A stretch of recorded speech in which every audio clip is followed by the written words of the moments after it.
Whenever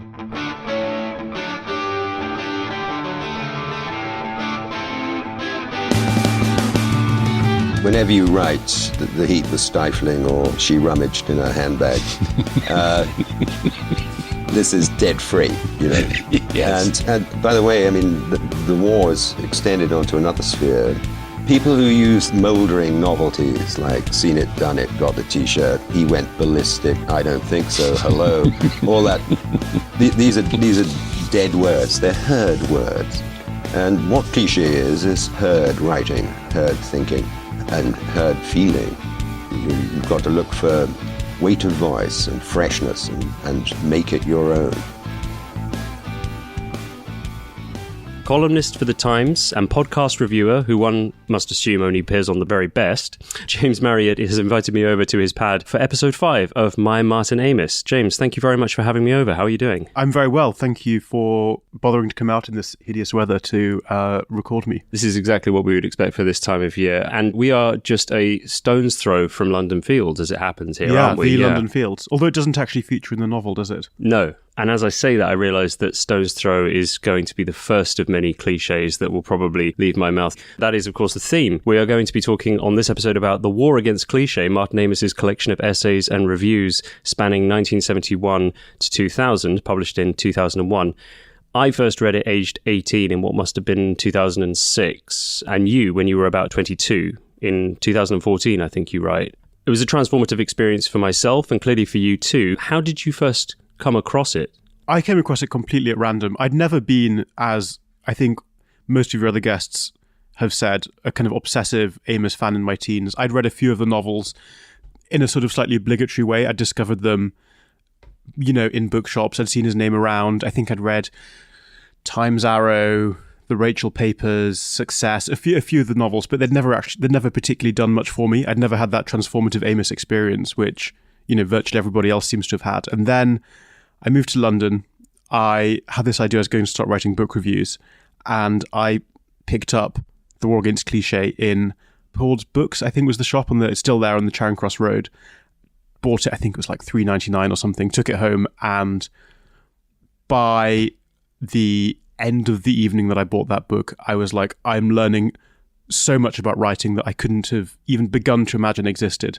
And yeah, it's a kind of cliche that Amos would obviously deplore, to say that books are life-changing, but we should probably have something that makes a noise every time we use a cliche. We should have a cliche buzzer. Although, unfortunately, probably I'll just end up with non-stop buzzing noise. But in a kind of practical sense, it is a book that changed my life because it completely changed the way that I write. It changed my impression. It changed all my ideas about journalism, about kind of what I wanted to do with my life, because before that book, I had really believed that poetry was where it's at. I kind of, probably slightly absurdly in hindsight, wanted to be a poet. I sort of viewed prose as this slightly inferior entertainment somewhere. I mean, these kind of ludicrous ideas you have when you're 21 years old, I think I probably viewed it somewhere on a level with like TV.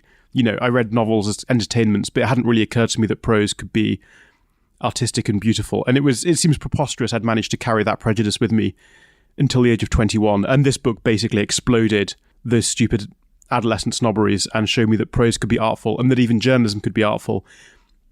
And I think this is the book when I decided that actually I wasn't going to be a poet, which by the time I'd moved to London and realised how expensive life was seeming increasingly an unlikely aspiration, and made me think I wanted to be a journalist and there might be something worthwhile to be done in journalism because, I mean, it contains some of the greatest journalistic writing ever, basically, in my opinion. I can relate completely to that experience of aspiring to be poet and then novelist and then ending up in journalism as the best compromise in a real material world.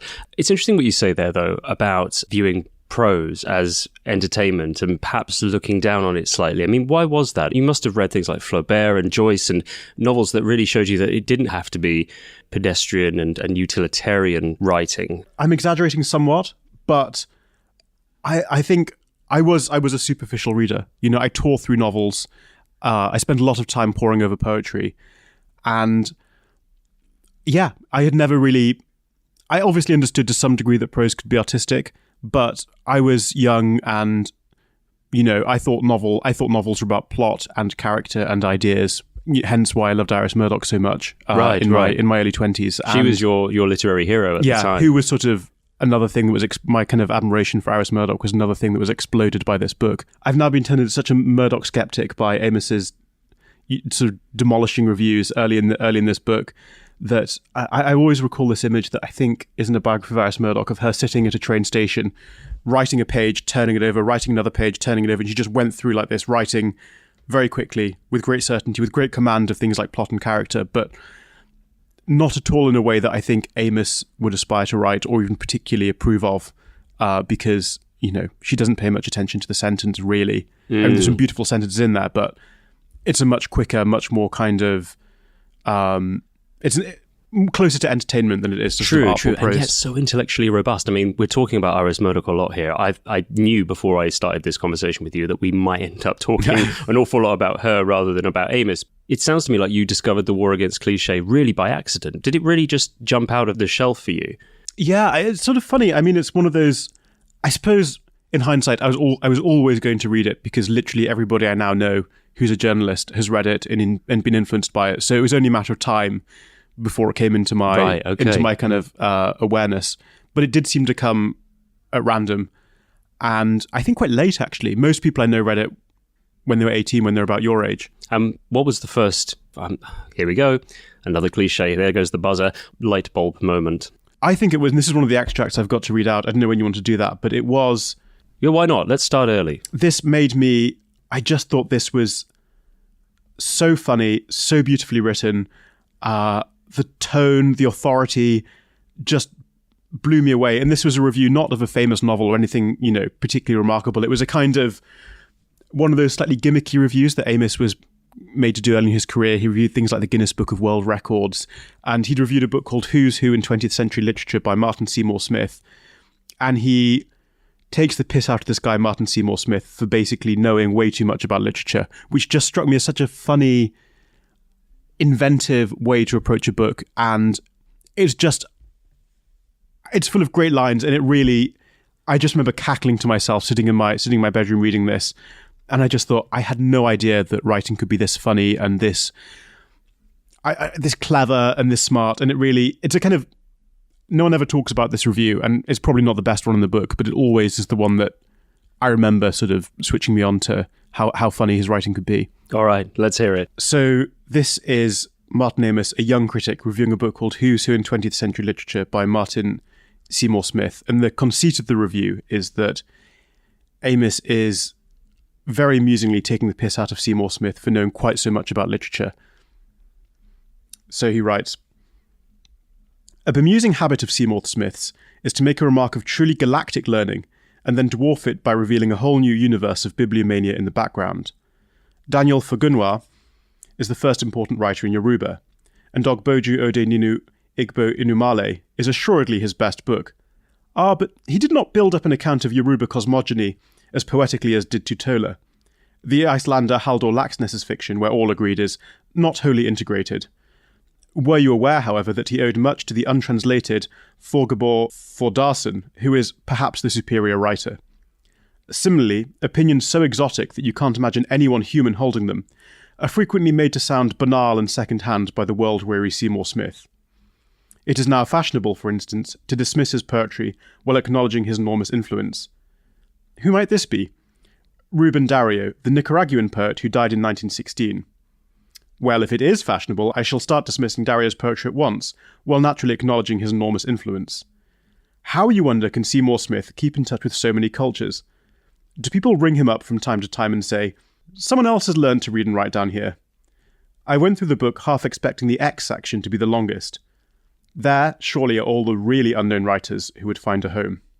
Opinions so exotic that it's hard to imagine any human holding them. It's just, I think, brilliantly funny. And also, the longer I have read this book, the more I realise that part of the irony of that passage, and perhaps part of why Amos is so funny in it, is that a lot of the criticisms he makes of this guy, Martin Seymour Smith, with his pretensions to galactic learning and having the authority opinion on every writer, could quite easily apply to Martin Amos himself. And one of the criticisms people make of this book is that he adopts this tone of potentially preposterous authority about basically everything. He seems to have the belief that he has the final word on every writer and poet. And it's full of these marvelously epigrammatic sentences that seem to sum up, a literary tradition of a whole country or a writer's career in these sort of wonderfully neat, often wonderfully funny little formulas that are brilliant to read, but are, a different kind of criticism to a less sort of, he's not a critic who is taking, a lot of time to carefully judge his statements, weigh whether or not something or not might be true. He's opinionated and has these kind of unbelievably opinionated ideas about people, which are just wonderful to read, and especially as a young reader, this is how you want to be told about literature. This world of Amos's, where there are kind of hierarchies of talent. Everybody's looking for the great American novel. What is it? He thinks obviously that it was written by Saul Bellow. It's just kind of marvelously invigorating. So I just remember all these sort of amazing statements he makes, that I wrote a few of them down. J.G. Ballard's talent is one of the most mysterious and distempered in modern English fiction, and it is by far the hardest to classify. How are you the most distempered talent in modern English fiction? What on earth does that mean? A critical person might say, does Amos exactly know what it means? But it's these kind of wonderfully authoritative, wonderfully eccentric judgments that make the book so much fun. I remember another one. V.S. Pritchett's short stories are retrospective, provincial, formless, and feminine. How does he know? Where does that judgment come from? What does that even mean? But it's really, it's unbelievably entertaining. Even if you might, as you get a bit older, doubt, whether it is the most boringly responsible way to do criticism. But I think that is a lot of what I responded to initially in the book. In this book, I think we get Amos the cavalier journalist, sometimes referred to as an aspirant journalist, because it wasn't his natural habitat. You write in your article for The Times that I'm quoting here, Amos is a strict, rule-giving paternal figure many young men seek in early adulthood. Nowadays, they have Jordan Peterson and his 12 Rules for Life. I recently read your article about that experience too. It's an experience I've had, and very much concur with your take on it. My friends and I had Martin Amos and The War Against Cliché. He taught us to write, to avoid repetition and alliteration in our prose, to be on guard for inept jangling rhymes, and even to try not to use words of a similar etymological derivation on the same page. There is a difference morally, you see. For literature matters like life. We were warned against not just cliches of the pen, but cliches of the mind and cliches of the heart. Now that last line, I think, really gets to why this book hits home. The message is simple, isn't it? And it's undeniably true. If you loaf in thought and feeling, your writing will only just about stand up with anything you can borrow. But if you think and feel rigorously and put the time in, you will make, as a journalist friend of mine recently described, beautiful objects. How has this influenced your writing? Yeah, immensely. I can hardly claim that it's, an important or interesting thing to have influenced my writing, but certainly nobody has influenced it more than Martin Amos. If you aspire to write, interesting and funny journalism, the War Against Cliché is just chock full of rhetorical ideas, little strategies, ways of opening pieces, ways of especially managing to write a book review. It's taught me so, because about the time that I read The War Against Cliché, I was beginning to write book reviews, and the book review is such a dangerous form because it's so potentially boring, and you can read, every year you can read hundreds of boring, badly written book reviews in newspapers, and there are so many pitfalls they fall into. The tedious recitation of the book's contents or the book's plot you have to say what a novel is about, but it's often an incredibly boring thing to hear somebody explaining a novel to you, the plot of a book that you may not read. I always say it's a bit like telling someone your dreams. It's this kind of made-up story that you may never encounter or engage with. It's very hard to make that interesting. The way that the kind of often in a badly written book review, you have the slightly obligatory mention of a book style. You go through, the book is about this, it's about a man who does this, falls in love with blah, the book, won't quite tell you the ending, and the style is like this, and there are too many adjectives, and there's sort of slightly rote way of separating out these various contents of a novel, plot, style. But Martin Amos's reviews have this kind of wonderfully integrated quality. The passage from the Martin Seymour Smith book review that I just read out, you almost don't notice that in the course of being extremely funny and doing this incredibly witty, brilliant piss take of this guy Martin Seymour Smith, Amos is also telling you what's in the novel and you barely notice it. And often in a badly written book review, this is the really dull thing you have to endure, is having the contents of the book laid out in a really banal way. And yet that most dutiful, tedious thing a reviewer has to do, tell you what's in this book that you're probably not going to read, he just makes it into this wonderfully playful, brilliant comic excursion. And it's just always been such a warning to me that you can always make even the most dutiful things that you have to do in a bit of writing funny and brilliant. And I often regularly, maybe always fail, but it's just always a warning. You can always be funny. You can always be clever. You can always find an interesting or unusual approach to something if you really try and think hard enough. It's not just a cerebral act, is it? You have to be able to feel and be open to feeling. Yes, although with Amos, I think this is a point on which I'm beginning to find that I diverge from him. He says somewhere in Experience, he says style is morality.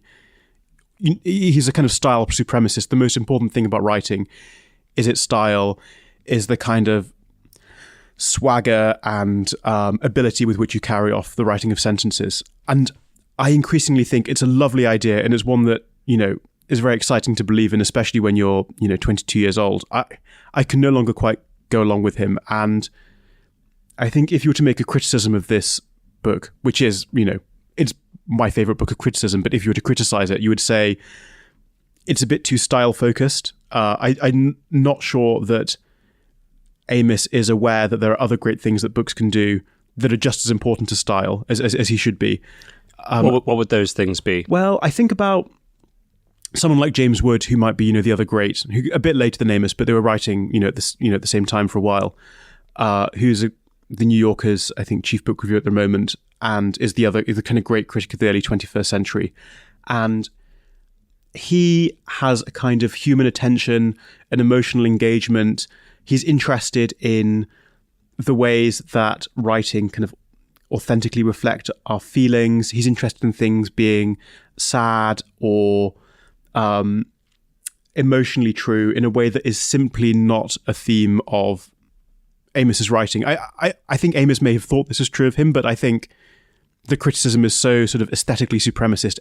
He's really, where he's alert and most engaged and most interesting and most funny is on criticizing prose in the sentence level. And some of that other kind of human emotional stuff, I do think this book misses. And I think the idea that style is morality is an interesting and provocative and brilliant one, but I think it's not wholly true. And if the book has weaknesses, it lies in that sort of, in that idea. I'd love to ask you in a moment about books that you went on to read of Amos's after The War Against Cliché. If this was kind of your gateway to Amos. Well, do you know what? This is going to make me a complete heretic to your readers. I've never really loved a Martin Amos novel. Kicking me off the podcast now. The Martin Amos book I read after The War Against Cliché was Experience, which I absolutely loved. Okay. I thought it was really wonderful. That's my second favorite Martin Amos book. I mean, I've probably read something like most of them now, and I've never... An Inside Story? Inside Story I liked a lot, and yeah. I liked it for its similarities to The War Against Cliché, because that is another book that's full of rules about writing, how to be a novelist, opinions on writers. But novel-wise, he's just... I know I'm wrong on this, and I know that, the consensus of intelligent people is against me. Personally, it's never quite been my thing, and I find the thing that puts me off the novels is this slightly, I find, strained, effortful attempt to be hip and with it, and down with the kind of low life in a way that I find a little bit unconvincing. And I am always more convinced, and I find more natural the Amos of The War Against Cliché, who is this slightly more fogyish, slightly more, I guess, kind of bookish figure.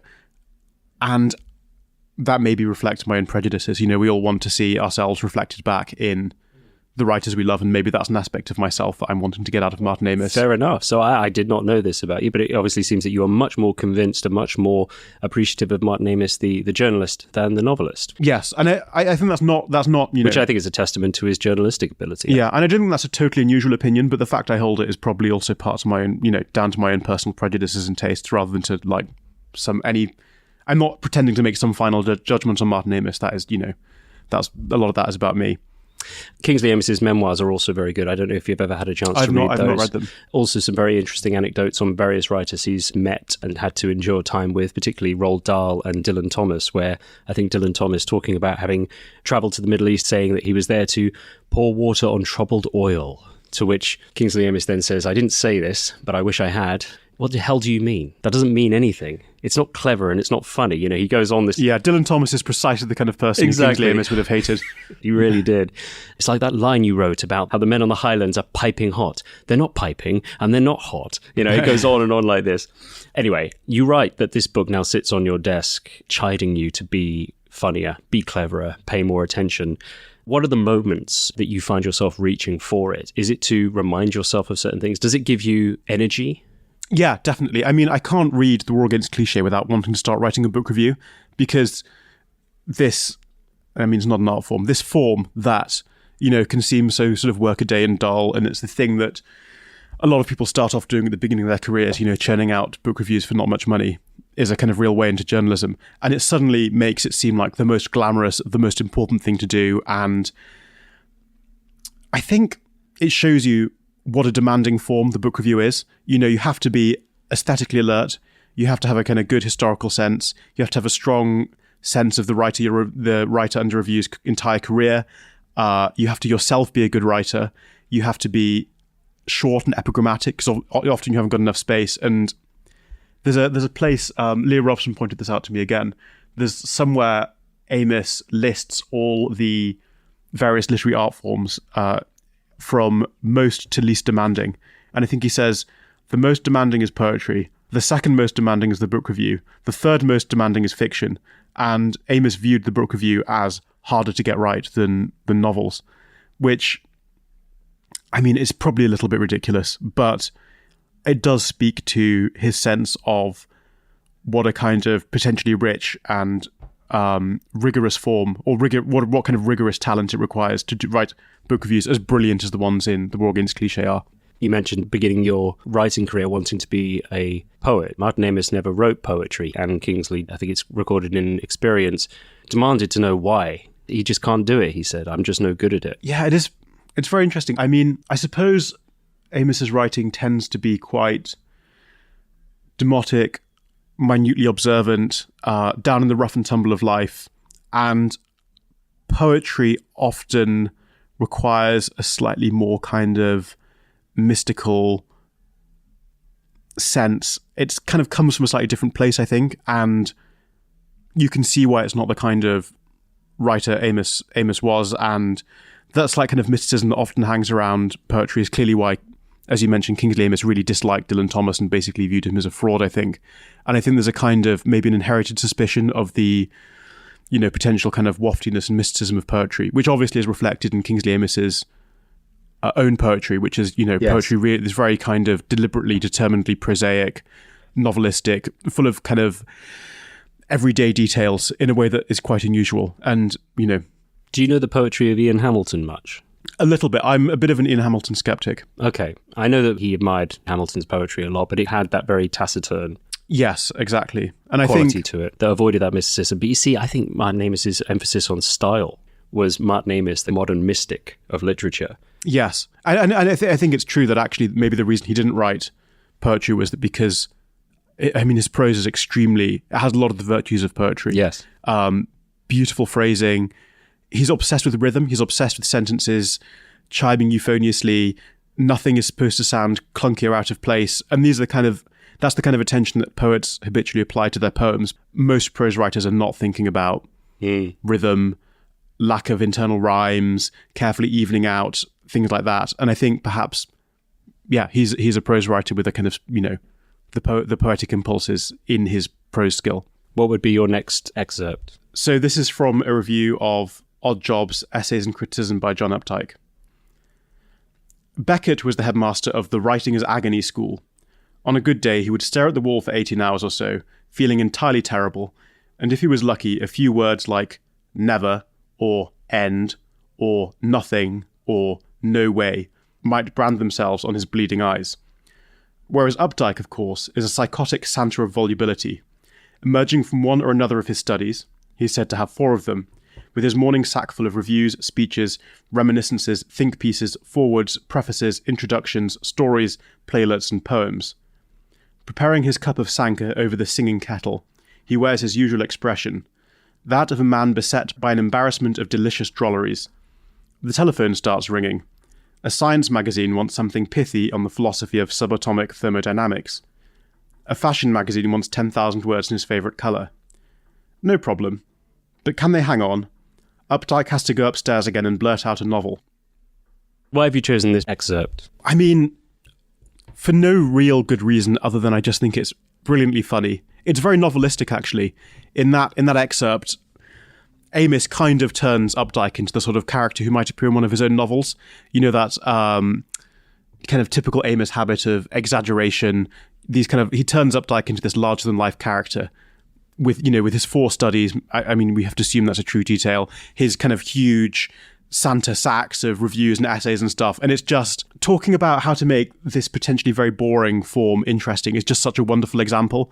And, I think that the phrase, a psychotic Santa of volubility, is just one of those unbelievably, wonderfully hilarious, brilliant, epigrammatic Amos phrases that he excels in.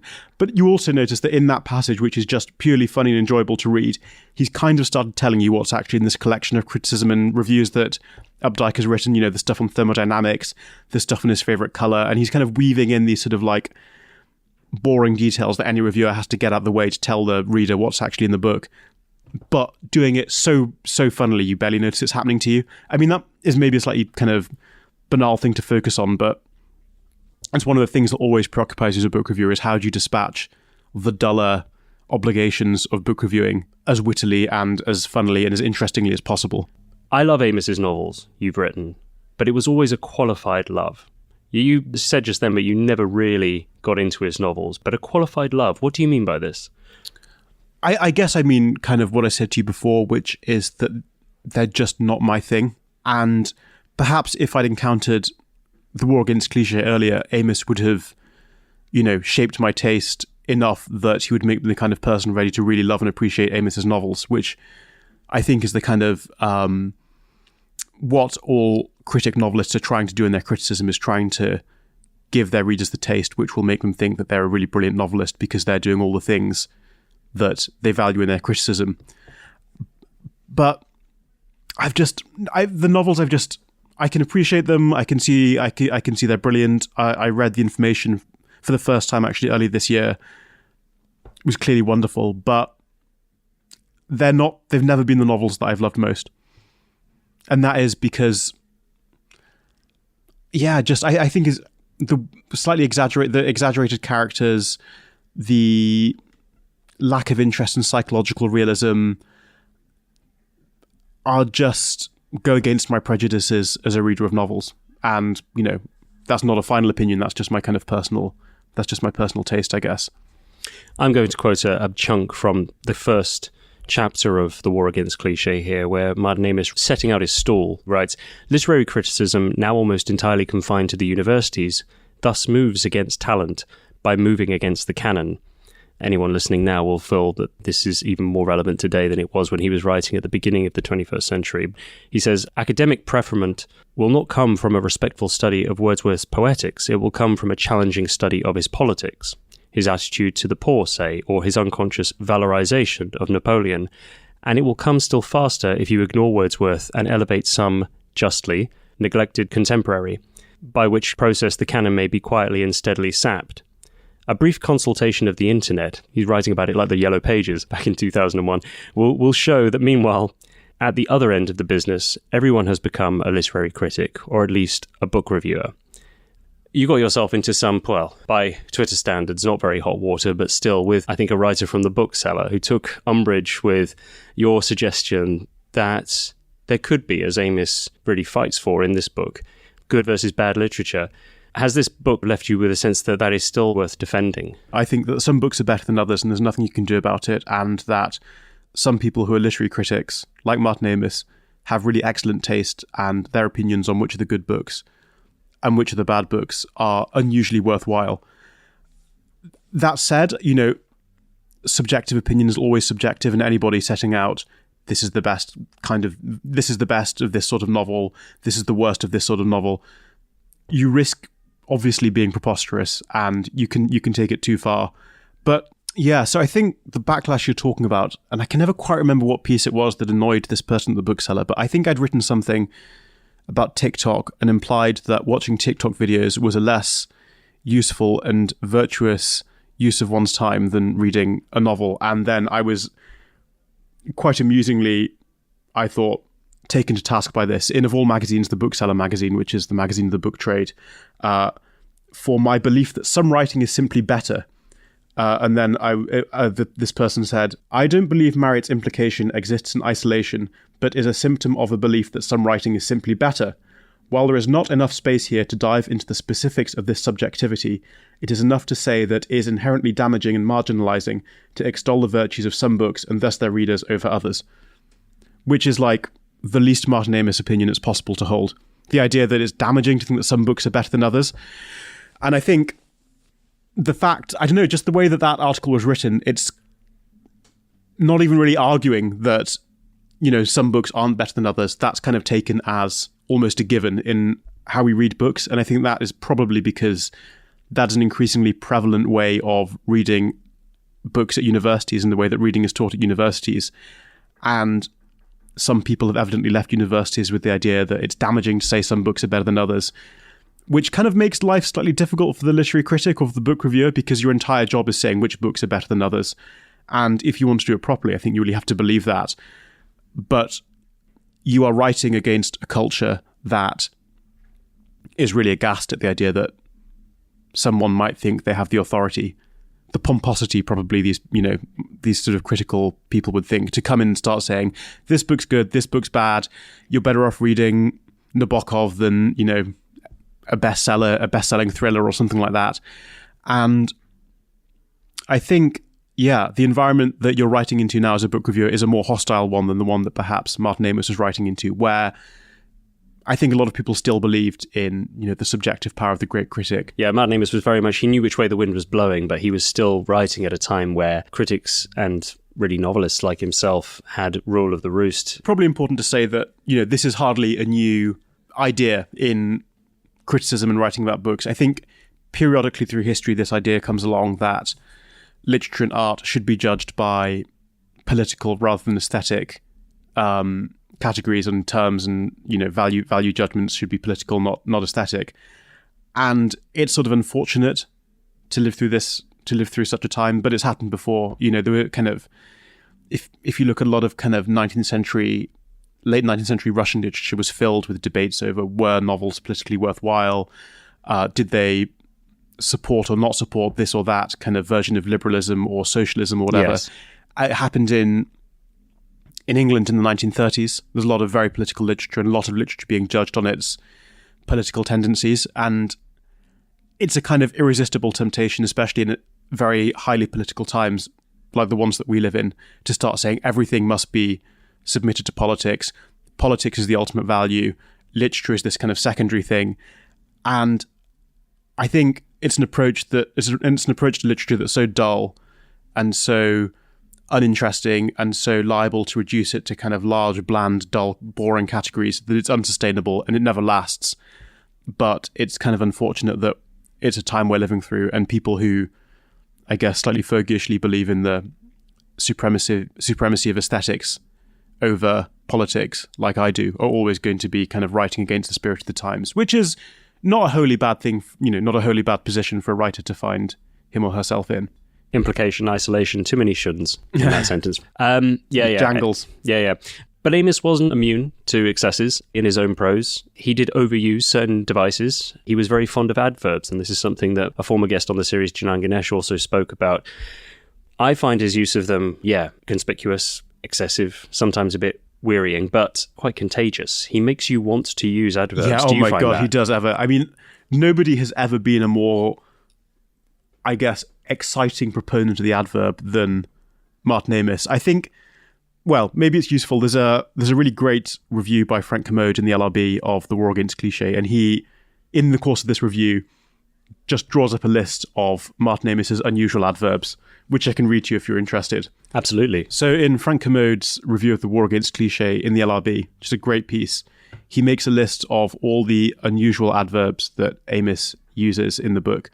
It's really good fun. So we've got beamingly upbeat, lurchingly written, deeply unshocked, tremendously unrelaxed, fruitfully uneasy, janglingly discursive, remorselessly indulgent, scarily illusionless, hugely charmless, promiscuously absorbed, customarily rotted, chortlingly habituate, finessingly cruel, implacably talented, and bicker halitotically, which is just the kind of most extraordinarily exotic list of unusual adverbs. And, you know, as you were saying, it does kind of make you want to go and use a lot of weird adverbs yourself, which is, I think, almost the tell of people who have been influenced by this book. And I spot it in myself and I spot it in other writers my age, that weakness for the exotic recherche adverb is just quite impossible to resist. Which from that list do you like most, and which do you find most fantastical? I mean, I kind of guiltily love them all, and I can't help loving them all. I love janglingly discursive. I think that's kind of wonderful. I mean, it's sort of a bit hard to talk about them shorn of their context. I guess those adverbs are there because Martin Amos's War Against Cliché has taken him to always be careful to choose unusual words. And I think some very common cliche formulations in writing are pairings of adverbs and verbs. So he's clearly, this is an area of his writing where he's made great effort to avoid those cliched formulations. And I think the other advantage of the unusual adjective is that it gives this sense that you've got a really unusual, original opinion on something. So very few people are ever going to observe of a book that it's lurchingly written. But when you do make that observation, it suddenly really sounds like you know something about the book that nobody else does know about. And that's kind of the spell of Amos, is this really powerful, irresistible sense of authority that you kind of have to believe is earned, that is just expressed in these brilliant, epigrammatic, unusual opinions. So let's go full circle and come back to Iris Murdoch. Yeah, this was one of the things that really struck me reading the book for the first time. I opened it up, I encountered these marvellously funny, brilliant passages that were instantly persuading me that Amos was the guy who knew about literature and had these, at the time it seemed to me, almost incontrovertibly brilliant opinions on it. And then, you know, the next few days flicking through this book, I discovered these really devastating takedowns of Iris Murdoch, who at the time was my absolute favorite novelist, who I considered beyond reproach. And yeah, it was pretty kind of shaking experience to have your taste, you know, called into question quite so vigorously. I won't stand in your way anymore, James. Let's hear this excerpt. So this is an extract from Martin Amos's review of Iris Murdoch's novel, The Philosopher's Pupil, which, in taking apart this one novel, he takes apart a lot of all of Iris Murdoch's other novels. It would be futile to summarize the plot. Life is too short. The book is too long. But it is possible to offer a Murdochian paradigm, one that will serve in fact for all her fiction since The Sacred and Profane Love Machine. Imagine the teaching staff of a Toy Town university. The men all have names like Hilary and Julian. The women all have names like Julian and Hilary. Everyone is on permanent sabbatical, but they look in each day to sample the hallucinogenic love potions available in the SCR. The 20-stone economist loves the nonagenarian philologist, a nervous, obsessive, guilty, angry craving, who loves the alcoholic classicist, a painful, vertiginous, thrilling, urgent, pressuring feeling. The alcoholic classicist loves the deluded linguist, a sudden piercing and obsessive jealous remorse, who loves the schizophrenic sociologist, feeling very, very sorry for him, feeling oh so much protective, possessive, pity love, a sort of desperate sorry for affection. Meanwhile, in the town, everyone talks in a strangely outdated slang. I still play bridge, but that's not your scene. while standing back in wonder as the campus hotheads do their stuff. James, thank you very, very much for coming on My Martin Amos to discuss The War Against Cliché. It's a book that I'll never stop picking up, as I'm sure you'll never stop picking up either. And it's been wonderful to understand how it's affected you, such that whenever I read one of your brilliant columns now, I'll know that it will have had a lot to do with it. Really a pleasure. Thank you. Yeah, it's been great fun. Thank you for having me.